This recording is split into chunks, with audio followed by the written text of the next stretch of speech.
మందంగా ఉన్న ప్యాన్ తీసుకోండి. దానిలోకి 2 to 3 టేబుల్ స్పూన్స్ ఆఫ్ గీ వేసుకోండి. దానిలోకి చిన్న చిన్నగా కట్ చేసుకున్న డ్రై ఫ్రూట్స్ వేసుకోండి. నేను ఇందులో కిస్మిస్ యాడ్ చేయలేదు. మీకు నచ్చితే కిస్మిస్ కూడా యాడ్ చేసుకోండి, మంచి టేస్ట్ వస్తుంది.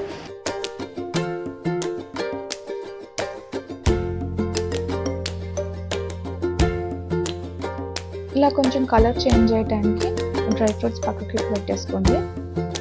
అదే గీలోకి నేను 1 గ్లాస్ సూజీ వేసుకుంటున్నాను.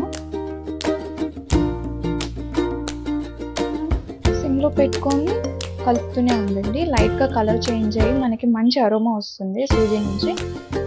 అంతవరకు మీరు లైట్గా కలుపుకుంటూ, తర్వాత 1 గ్లాస్ సూజీకి నేను 2 గ్లాస్ ఆఫ్ మిల్క్ తీసుకుంటున్నాను అండ్ 1 గ్లాస్ ఆఫ్ వాటర్ తీసుకుంటున్నాను. ఏ గ్లాస్తో అయితే సూజీ వేసానో అదే గ్లాస్తో మెజర్మెంట్స్ తీసుకుంటున్నాను.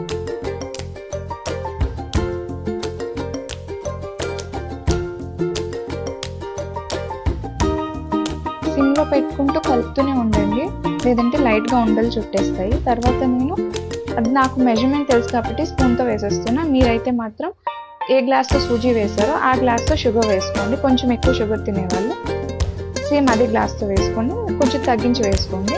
ఇప్పుడు నేను డ్రై ఫ్రూట్స్ యాడ్ చేసేసాను దీనిలోకి. కొన్ని డ్రై ఫ్రూట్స్ పక్కన పెట్టుకోండి, చేసుకుంటే బాగుంటుంది. ఇప్పుడు నేను 1 tea spoon of elaichi powder వేసుకుంటున్నాను. అలానే లైట్గా కొంచెం మిల్క్లో ఉన్న ఫుడ్ కలర్ యాడ్ చేసి కలుపుతున్నాను. మీకు ఇష్టం ఉంటే ఫుడ్ కలర్ యాడ్ చేయండి, లేదంటే అలానే సర్వ్ చేసేసుకోండి, బాగుంటుంది. చూసారు కదా, చాలా టేస్టీగా వస్తుంది. ఒకసారి ట్రై చేసి చూడండి.